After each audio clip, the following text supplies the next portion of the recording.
पेपोलो सेवा र सेवानी खामरी म टाँसी डेली मेजर जो जलाक पछाइजलो सबैजनालाई मेरो कोसेली च्यानलमा तपाईँलाई स्वागत छ। Welcome back to my YouTube channel. तपाईँहरूले माया साथ सपोर्ट दिनुभएको छ, तपाईँहरूलाई धेरै धेरै धन्यवाद दिँदै आजको सेड्युल सुरु। आज त घाम पनि झुल्क्यो, 6:15 भयो हो। के गर्दा गोठको धन्दा मन्दा गर्दा गर्दा ढिलो भइहाल्छ है। अब घाँस लिएर आउने है। आजको मौसम राम्रै छ, दिनभरि घाम लाग्ने रहेछ। हामीले बनाएको इँटा चाहिँ सुक्छ, धेरै राम्रो हुन्छ। अब लागेको घाँसतिर राबदेनले घाँस ल्याए, हेर कुट्मेर झारेर ल्याएको छ त्यसले त है। आज चाहिँ म चाहिँ तितिरी बोटे आएँ हो। घाँसको भारी पनि पुग्नु आँट्यो। अब डल्लै छ घाँस काट्नुपर्ने हो।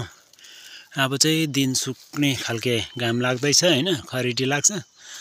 अन्त आज म तितिरी बोटे आएको। हिजो गुम्बा डाँडा गइयो, अस्तिको दिन चाहिँ उँधो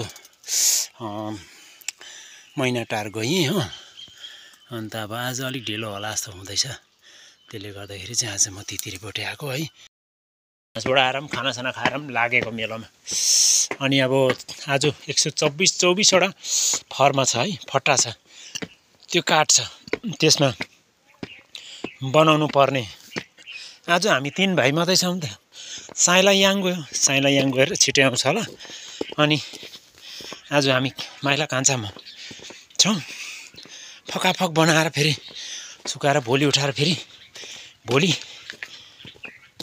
लगाइहाल्नुपर्छ। डेली 10,000 बनाउनु पर्ने अरे होइन। अब म गएको, आयो होला कान्छाहरू पनि है। म चाहिँ आज चाहिँ मेरो छुट्टी, अनि त्यहाँ डोजर लागिरहेछ नि, उनीहरूको घरेटीहरू खनिरहेछ।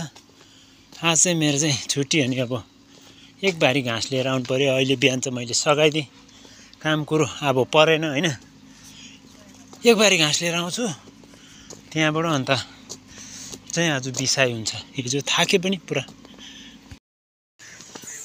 अघि बिहान चाहिँ म तितिरी बोटे गएँ, अहिले चाहिँ अब गुम्बा डाँडा जाने। किनभनेदेखि अलिक नजिक हो नि त गुम्बा डाँडा, ओह्रालो खोत्रो खोत्रो आइहाल्नु पाउँछ होइन। त्यही भएर चाहिँ माथि जानुपर्छ त्यो डाँडामा। अन्त अब 11, साढे 11 भयो, 1 बजी त ल्याइ पुर्याउँछु घाँस हो। लु घाँस भाटामा आइपुग्नु आँटेँ। तलैबाट जाउँ कि जस्तो लाग्छ होइन। तल छ मेलो चाहिँ। अनि अब यो भुइँ घाँस पनि अलिअलि छ भने चाहिँ जरकटीहरू चाहिँ सोरसार पारेर लानुपर्छ दुना गाईलाई है। मजाले खान्छ होइन, अडिलो पनि हुन्छ, अगाउँछ पनि होइन। आजको दिन चाहिँ धुम्मा छ, तर गरम गरम जस्तो छ कि, तातो तातो छ दिन चाहिँ। पानी आउला आउला जस्तो पनि गर्छ, दिन चाहिँ शीतल शीतलै जस्तो पनि छ है। थुप्रै कुरोको दिनले सहायता गरिरहेको छ है हो। अब त्यहाँबाट चाहिँ घाँस काटेर तेर्सो लानुपर्छ होइन। ल मेरो भारी पनि पुग्यो, अब चाहिँ लिएर जान्छु। भोलि बिहान मेरोमा चाहिँ बल्ल गिराइदिने अरे गाडीले, त्यसले गर्दा चाहिँ म बल्ल अनलोड गर्नुपर्छ नि त। अन्त अहिले नै लगिराख्यो भने चाहिँ भोलि घाँसमा आउनु परेन, गाडी आउँछ छिटै आउँछ होइन। 6 बजी, साढे 6 बजी गाडी आइहाल्छ। अनि पानी पनि आउनु आँट्यो, आउला जस्तै छ है। अनि अलिक गिटी बल्ल छिटै गिराएर चाहिँ मेरो काम कुरो अलिक छिटै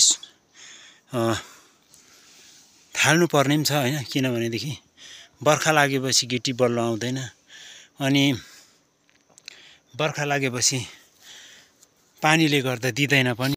दिन चाहिँ यस्तो छ हो। हेर एकदम अब पानी आउला आउला जस्तो गर्दैछ होइन यो। अन्त यो बुधबारै यो नोकडाँडा लाइनबाट पानी आउला जस्तो गर्दैछ हो। अनि अब यता यो कफेर है सब धुम्मा छ अहिले। अन्त अब गरम चाहिँ अलिक गरम चढ्यो है।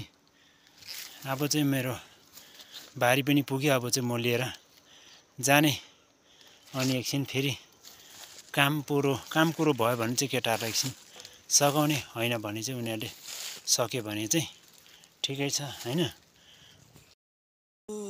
सिबी मकै उम्रियो।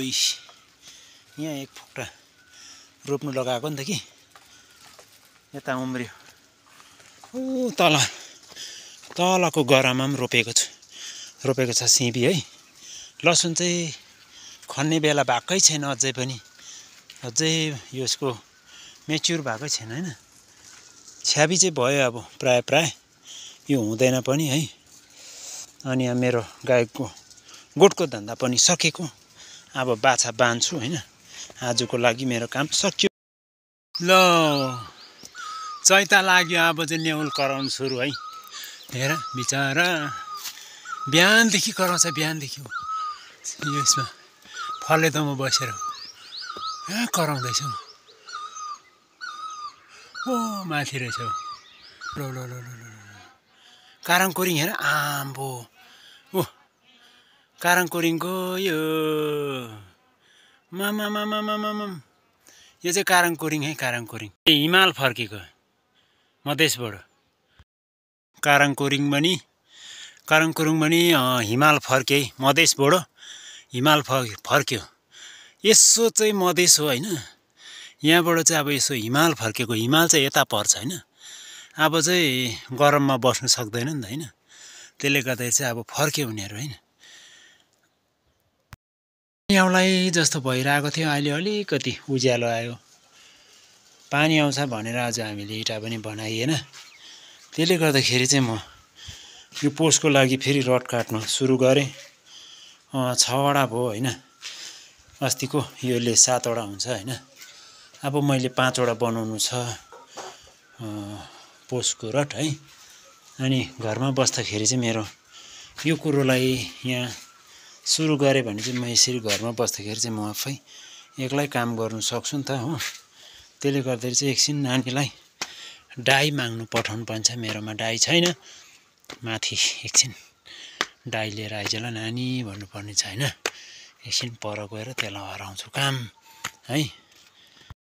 पानी आउँछ भनेर चाहिँ अन्त कान्छा र मेरो काम चाहिँ त्यतिकै स्थगित रह्यो हैन। अन्त गरेन। त्यसले गर्दा चाहिँ यो अस्तिको गाईले खाएको अम्लिसोको झिक्रा चाहिँ मैले यो पन्साउनै पर्ने थियो नि त कि, नभ्याएर त्यतिकै अल्मलिरहेको थिएँ। आज चाहिँ मैले पन्साउनु पाइयो र यो कुरोलाई चाहिँ अब जलाउँ भने नि यहाँ घर छ यहीँ नजिक। त्यसले गर्दाखेरि चाहिँ यतापट्टि खोल्चातिर हालिदिएको हैन। खोल्चा भनौँ न, खोल्चा त हैन, अब त्यस्तै भएर गएको छ। अन्त यहाँ थाक पार्दै अब यहीँ कुहेर जान्छ हैन। अन्त अब यति झिक्रा सिक्रा थन्के गरेपछि मेरो फेरि गाईलाई पानी दिनु छ। त्यसको बादमा चाहिँ मैले मेरो फेरि डाई पायो भने चाहिँ मैले पोस्टको खुट्टी फेरि बनाउनु पर्छ। अस्तिकोसँग 7वटा हुन्छ, त्यहाँबाट चाहिँ अब 5वटा मात्रै रहन्छ हैन। अन्त त्यसले गर्दा चाहिँ अब यो झिक्रा फ्याँक्दैछु। अब यो झिक्रा सक्छ कि या सक्दैन, केही टुङ्गो चाहिँ छैन है। अब चाहिँ फेरि सुरु गर्ने झिक्रा फ्याँक्नु। खायो अब मेरो पार्ट टाइम यो ट्याक्कै हो, ठ्याक्ल्याक्कै यो चाहिँ अब बुनेर योसँग 7वटा हुन्छ, अझै 5वटा बुन्नुपर्छ। अनि अब पहिला चाहिँ उँधो उयो गर्ने, त्यसको बादमा मात्रै मेरो काम सुरु गर्ने।